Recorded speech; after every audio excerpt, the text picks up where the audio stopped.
That was a spunkin dig. Welcome to a new video. This is going to be kind of a follow-up video to the previous one, in which we talked about phase adjusting drums. We didn't cover room mics in that video because I wanted to make a separate video about that, because it does require a little bit of extra information. So I got this from Steve Albini. So I watched a cool video about him on how he tracks drums, and he has a really cool method of treating room mics. So I wanted to explain that to you as well, because I think it's a great approach. I think it's a really good option to record room mics as well, even though if you have a small room, like my studio here, it's a relatively small room.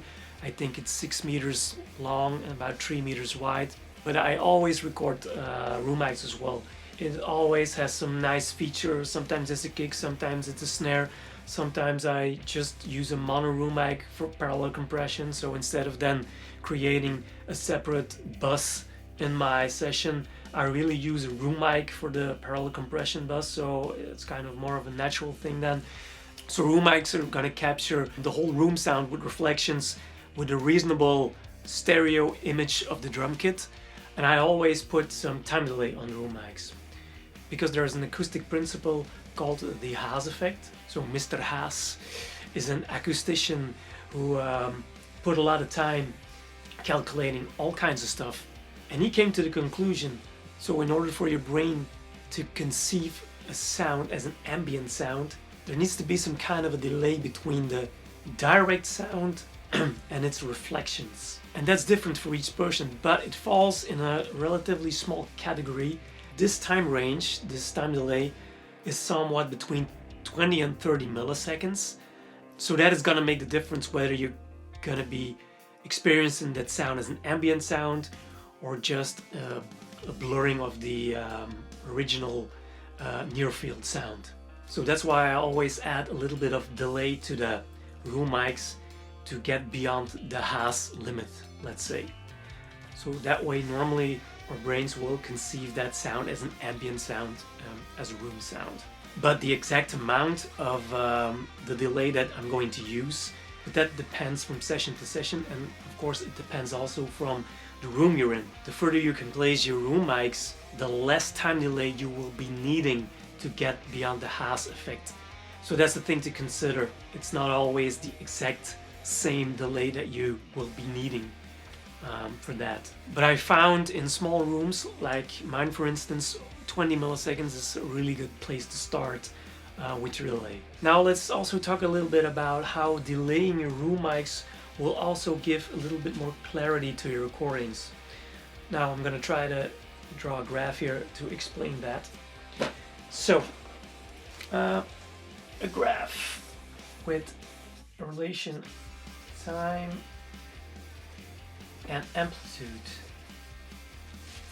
Alright, so say you have a snare hit or something. So this is gonna be your direct sound. So let's say your snare mic, your near field sound, let's say. So the snare hit is gonna be relatively high tech, and then it's gonna fade out over time. If you then have room mics, it's gonna be a little bit delayed, of course, because your room mic is further away from the source, in this case the snare. It's also gonna be a delay. There's gonna be a hit, sorry, and then it's gonna fade out over time as well.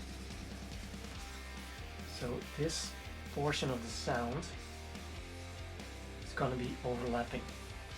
So this is gonna create a lot of unclarity, mud in your recordings. So if you then have the same sound and you shift it back a few milliseconds, you get this.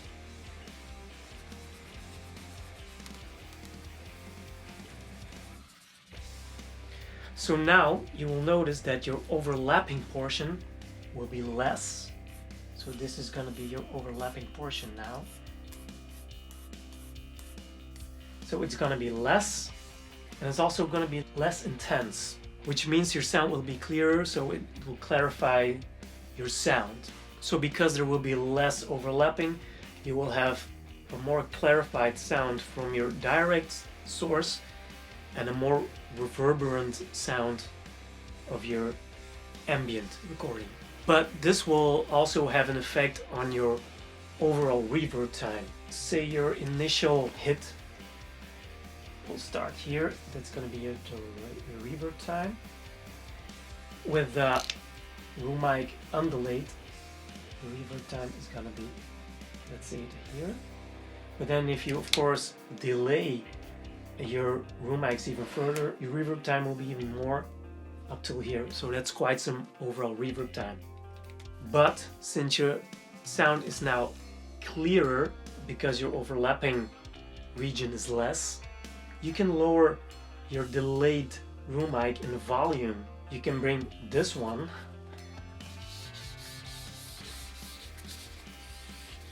up to here, let's say, and then you see that your reverb time is gonna be the same as it was undelayed, more or less. So what happens is you still have the benefit of the more apparent sound. You still have the effect of the clearly audible reverb because your overlapping region is less. But because it's more clearly audible, you can lower it in volume. Thus, your reverb time will be less. So, well, I hope I kind of explained it right and that it's understandable for you. So now I'll just quickly show you in a session how I delay the room mics. It's really easy. Let's see.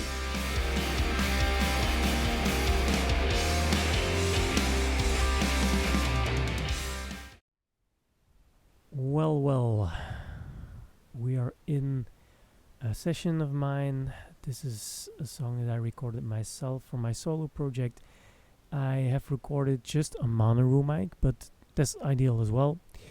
We could use stereo or mono. It's the same for this purpose of the video. I can explain it with this as well. So say you have a stereo room mic, then what you should do is put them in phase with each other. So if you have two room mics, a left one and a right one, or maybe it's a stereo track, then split it into mono and then align the left one with the right one so that your tracks are really phase aligned with each other, your room mics. So it's not necessary to phase align the room mics with your drum kit because you still want to have that natural room, that natural delay, so you don't want to line it up completely, but you do want to line them up with each other. So in this session we don't need to align the room mics because there's only one mono room mic. Let me quickly first play a bit of the room mic.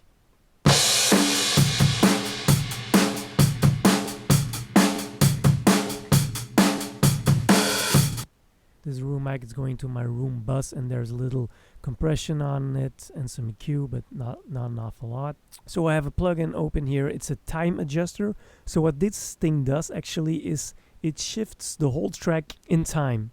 So let's say this is my track. So if I switch the delay, what it then actually does visually would be this.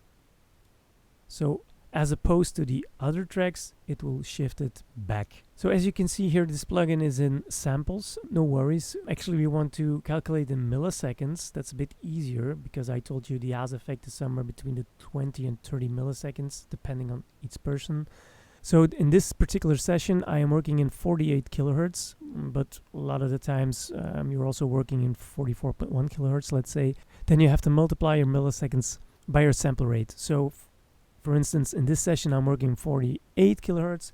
I want to have, let's say, 20 milliseconds delay. Then what I should do, 20 milliseconds times 48, and that's 960.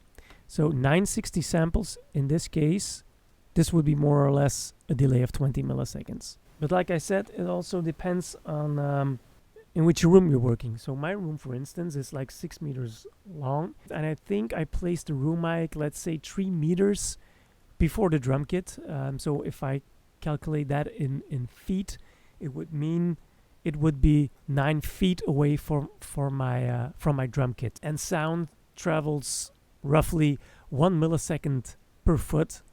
So in my case, if my room mic is already 9 feet away from my drum kit, that would mean I naturally have already a delay of 9 milliseconds. If I would place the mic 5 meters away, 15 feet let's say, then I would already have a delay of 15 milliseconds. In this case, I already have 9, and I want to have a total of, let's say, around 20-25 milliseconds.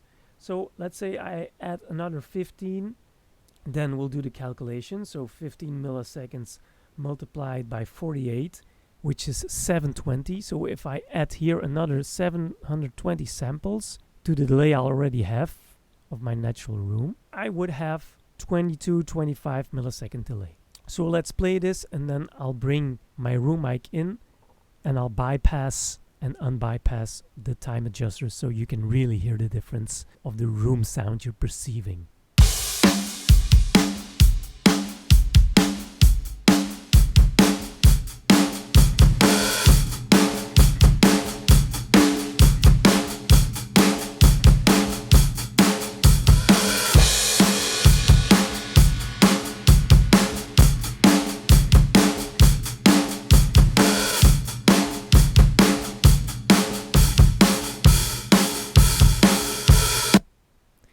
So you can really hear the difference when I bypass it, that the room becomes a lot smaller. You receive it less as an ambient room sound.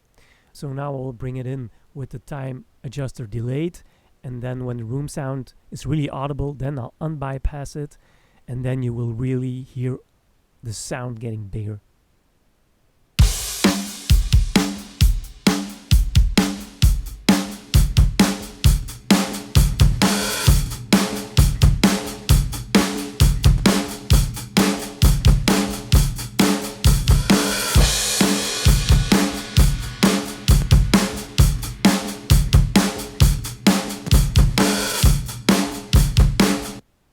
Well, so this is the way I always treat my room mics. I think it's a really nice effect.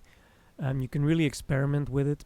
So another thing, if you don't have some kind of a time adjuster like I have here, you can also do this by really nudging your track backwards. You go to here to your nudge value, and you put it in milliseconds, of course. And then you can also choose, let's say, 10 milliseconds. So if I nudge it once, then it will shift 10 milliseconds. So I put it 10 milliseconds, then I select my track and I nudge it once, so 1 times, 2 times. So in this case, I also nudged it with 20 milliseconds. So this is also a really good trick. That was about it. Thank you for watching. Hope you got anything out of it. If you have any questions or something, please ask them. Okay, talk to you next time. You